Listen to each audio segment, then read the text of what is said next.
Hai sobat-sobatku TPMDS dimanapun berada, welcome back to my channel TPMDS, berita seputar informasi dan pendidikan Indonesia, serta berita aparatur sipil negara. Nah, jadi di sini ada berita tentang P3K tahap 3 tahun 2022 yang akan dipertanyakan, yaitu prioritaskah guru honorer lebih serta lulusan PPG tahun 2022. Jadi menanggapi hal tersebut, Sekretaris Dirjen GTK Kemendikbudristek Nunuk Suryani sudah menjelaskan kemarin ini pada hari Kamis 10 Maret 2022. Untuk pemilihan P3K tahap 3 yang akan dilaksanakan, katanya Bu Nunu, ini adalah berbarengan dengan P3K tahap tahun 2022. Nah, jadi di sini siapa saja yang bisa mendaftar? Nah, dikutip dari guru.ppk.kemendikbud.go.id yang kemarin itu sudah resmi dirilis. Ini yang pertama, siapa yang boleh mendaftar adalah pelamar seorang guru non-ASN yang mengajar di satuan pendidikan yang diselenggarakan instansi daerah yang terdaftar di Dapodik dan belum lulus seleksi kompetensi 2. Kemudian siapa saja yang bisa melamar? Pelamar ini juga seorang tenaga honorer X kategori 2 yang sesuai dengan database tenaga honorer pada Badan Kepegawaian Negara yang tidak lulus seleksi kompetensi 2. Nah, selanjutnya untuk yang bisa melamar untuk seleksi P3K tahap 3 tahun 2022 ini, yaitu pelamar merupakan seorang guru swasta yang mengajar di satuan pendidikan yang diselenggarakan masyarakat terdaftar sebagai guru Dapodik yang belum lulus seleksi kompetensi 2. Dan yang terakhir adalah lulusan PPG profesi guru Kemendikbudristek yang tidak lulus untuk seleksi kompetensi 2. Nah,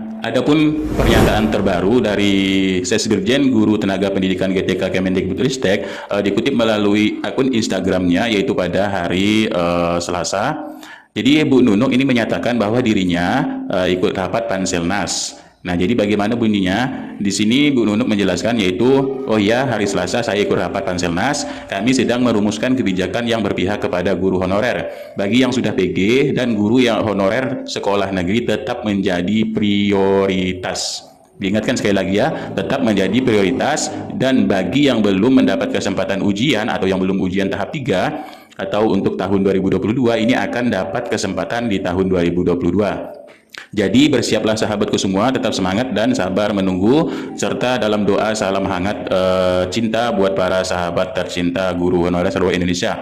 Nah, jadi Bu Nunu ini juga memiliki juga sifat katanya kasih sayang ya. Jadi beliau memang banyak memberikan informasi-informasi pada akun Instagramnya untuk P3K guru.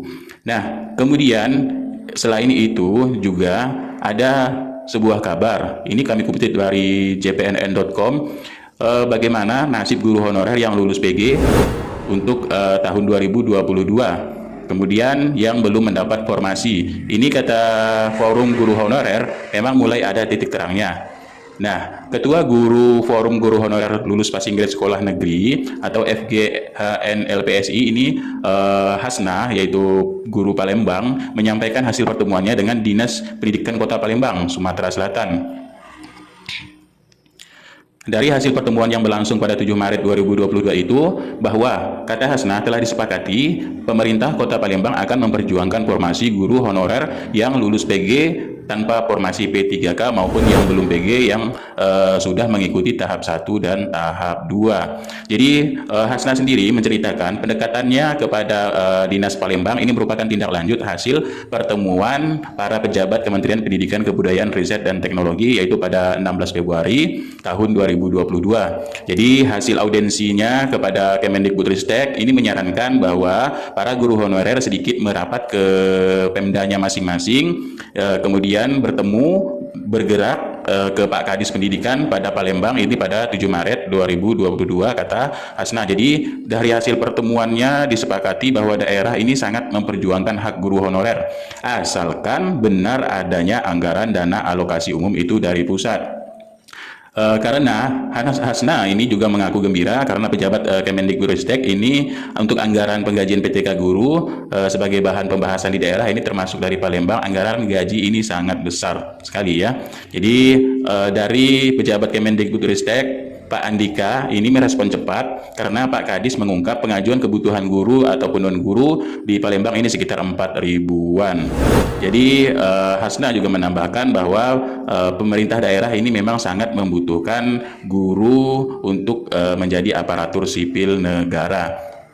Nah, kemudian ada pernyataan juga, apakah benar pusat menyetujui pengajuan tersebut ataukah tidak, ataupun hanya gertakan saja untuk melempar bola pingpong. Nah, jadi kalau melihat kondisi seperti ini, kata Hasna, yang dibutuhkan honorer sebenarnya transparansi soal ada atau tidaknya anggaran tersebut untuk ke pemerintah. Jadi jika semua dibebankan kepada daerah, kata dia, maka akan sulit mengusulkan formasi P3K sebanyak-banyaknya. Seperti yang kita ketahui, anggaran DAU sendiri ini sudah direncanakan oleh Kementerian Pendidikan dan Kebudayaan serta Kemenq, Kementerian Keuangan ini untuk anggaran gaji P3K yang tidak bisa diganggu-gugat untuk ke dana alokasi lain. Nah, tapi selain itu ASN, PNS maupun P3K ini juga memiliki tunjangan, berbagai tunjangan yang sama dengan PNS.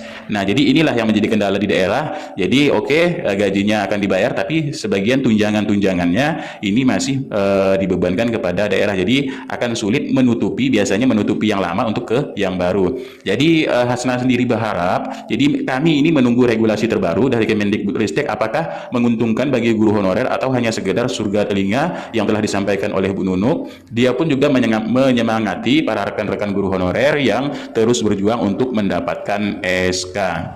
Nah, di sisi lain, dikutip dari masih JPNN, ini pada hari Kamis 10 Maret 2022, bahwa gaji P3K guru tahun 2021 ini juga masih memiliki masalah. Dan ini juga masih menjadi perdebatan serta pertanyaan antara Kemendikbudristek serta pemerintah daerah. Nah, dikutip dari JPNN, ini untuk sumber anggaran khusus gaji pegawai pemerintah dengan perjanjian kerja atau P3K ini masih mengalami masalah. Jadi sebagian pihak ini memastikan sumber gaji P3K dari dana alokasi umum atau DAU yang dikucurkan kepada APBN ke APBD daerah masing-masing ini, separuh lainnya menyatakan gaji P3K ini ditanggung sendiri oleh APBD daerah masing-masing. Nah, jadi kita bandingkan di sini pernyataan Dirjen Guru dan Sekretaris Dirjen Guru dan Tenaga Pendidikan BTK Kemendikbudristek Ibu Nunuk Suryani dan Bupati Bogor Ade Yasin. Jadi beberapa lalu Sesdirjen GTK Kemendikbudristek Nunuk Suryani ini memberikan penegasan soal anggaran gaji P3K. Jadi Bu Nunuk ini memastikan sejak tahun 2021 Kementerian Keuangan sudah mengalokasikan anggaran gaji P3K guru dalam DAU. Jadi Nunuk Suryani ini mengutarakan anggaran gaji DAU itu sifatnya spesifik, tidak bisa digunakan untuk kebutuhan lain.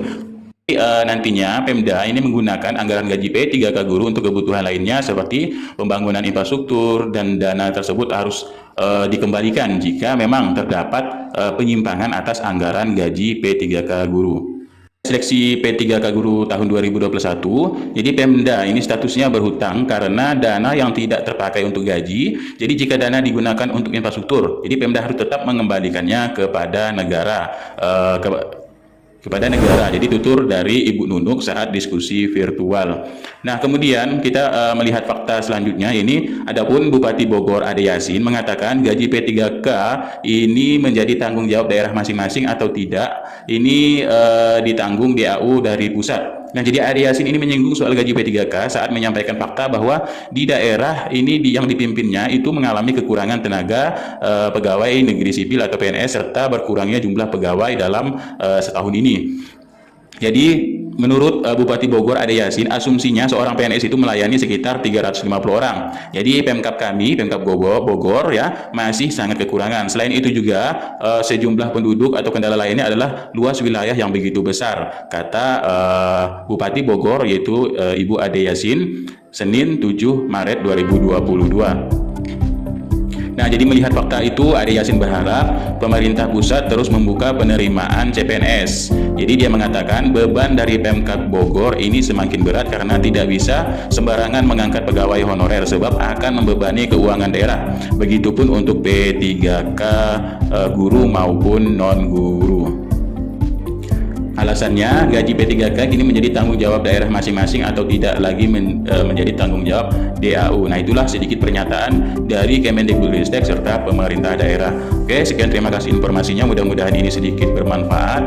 Jadi, pemerintah sedang menggodok lagi bagaimana sih pengelolaan untuk P3K ini sebenarnya. Jadi, karena masing-masing dari pemerintah pusat maupun pemerintah daerah ini persepsinya harus disatukan semua agar untuk tahun 2022 ini semua tenaga honorer bisa diangkat menjadi ASN, karena memang logikanya adalah kita kekurangan tenaga guru ya, tenaga kesehatan serta yang lain-lainnya ya. Nah, jadi untuk tahun 2022 ini harus memang mencukupi semua tenaga-tenaga untuk di instansi pemerintah, karena menurut dari Menpan RB kemarin ini tahun 2022 ini terakhir. Jadi tahun 2023 nanti honorer ini tidak lagi digunakan untuk instansi pemerintah, terkecuali pada honorer-honorer lainnya seperti satpam. Nah, itu diambilkan dari outsourcing ya. Jadi bekerja sama dengan perusahaan swasta untuk dibekerjakan di instansi pemerintah. Nah, seperti itu.